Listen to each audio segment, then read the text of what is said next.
नमस्कार विद्यार्थी मित्रांनो, स्वागत आहे तुमचं आपल्या स्टडी फ्लो अपडेट्स या आपल्या यूट्यूब चॅनलवर। मित्रांनो, स्पर्धा परीक्षेची तयारी करताना अनेक वेळा पेपर फुटे किंवा परीक्षांमधील गोंधळांमुळे आपल्याला नैराश्याला समोर जावं लागतं। पण आज मी तुमच्यासाठी एक अतिशय महत्त्वाची आणि सकारात्मक बातमी जी आहे ती घेऊन आलेलो आहे। तुम्ही हे पाहू शकता, याचं टायटल पाहू शकता, राज्यात भरती प्रक्रियेत सुधारणा होणार, ही हेडलाईन तुम्ही पाहू शकता। तर हे काय आहे, काय म्हटलं गेलेलं आहे मुख्यमंत्र्यांकडून, तर हे सर्व काही माहिती आपण डिटेलमध्ये या व्हिडिओमध्ये पाहूया। तुमच्यासाठी खूप चांगल्या गोष्टी होणार आहेत, त्याच्यामुळे हा व्हिडिओ एंडपर्यंत नक्की पहा। चॅनलवर नवीन असाल तर सबस्क्राईब नक्कीच करा। आर्टिकल PDF किंवा डॉक्युमेंट्स मिळवायचे असतील तर व्हॉट्सअप टेलिग्राम ग्रुप जॉईन करा, लिंक डिस्क्रिप्शनमध्ये आहे। आणि याचं मराठी स्वरूपामध्ये सोप्या भाषेत वाचायचं असेल तर डिस्क्रिप्शनमधल्या पहिल्या लिंकला तुम्ही क्लिक करू शकता।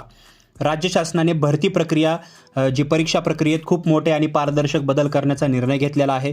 नुकत्याच झालेल्या एका विशेष बैठकीत राज्य सरकारने स्पर्धा परीक्षा देणाऱ्या विद्यार्थ्यांसाठी काही दिलासादायक पाऊल उचललेले आहेत। चला तर मग आता हे बदल नेमके काय आहेत ते सविस्तर समजून घेऊया। पहिला आणि सर्वात मोठा बदल, राज्यात आता उच्चस्तरीय समिती स्थापन केली जाणार आहे। या समितीचं वैशिष्ट्य म्हणजे ही समिती फक्त बंद खोलीत निर्णय घेणार नाही, तर प्रत्येक महसूल विभागात जाऊन थेट तुमच्याशी म्हणजेच विद्यार्थ्यांशी संवाद साधणार आहे। होय मित्रांनो, तुमच्या अडचणी, तुमच्या सूचना ऐकून घेतल्या जाणार आहेत। दुसरा मुद्दा, पेपर फुटी आणि परीक्षांमधील गैरप्रकारांना आळा घालण्यासाठी आता केंद्राचा अत्यंत कडक कायदा आपल्या राज्यातही लागू करण्यात येणार आहे। यामुळे गैरप्रकार करणाऱ्यांवर मोठी वचक बसेल।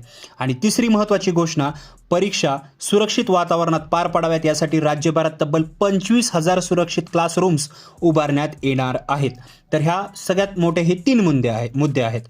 आता ही उच्चस्तरीय समिती नेमकी कुणाची आहे, तर मित्रांनो, सामान्य प्रशासन विभागाच्या अतिरिक्त मुख्य सचिव व्ही राधा यांच्या अध्यक्षतेखाली ही समिती काम करेल।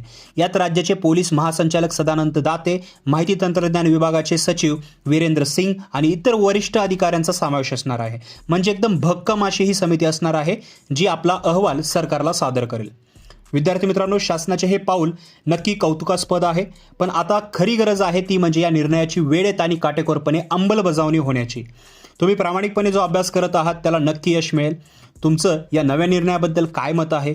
महसूल स्तरावर जेव्हा ही समिती विद्यार्थ्यांशी संवाद साधेल तेव्हा तुम्ही त्यांना काय सूचना द्याल? मला खाली कॉमेंट बॉक्समध्ये नक्की सांगा। व्हिडिओ आवडला असेल तर आणि ही माहिती उपयुक्त वाटली असेल तर व्हिडिओला नक्की लाईक करा।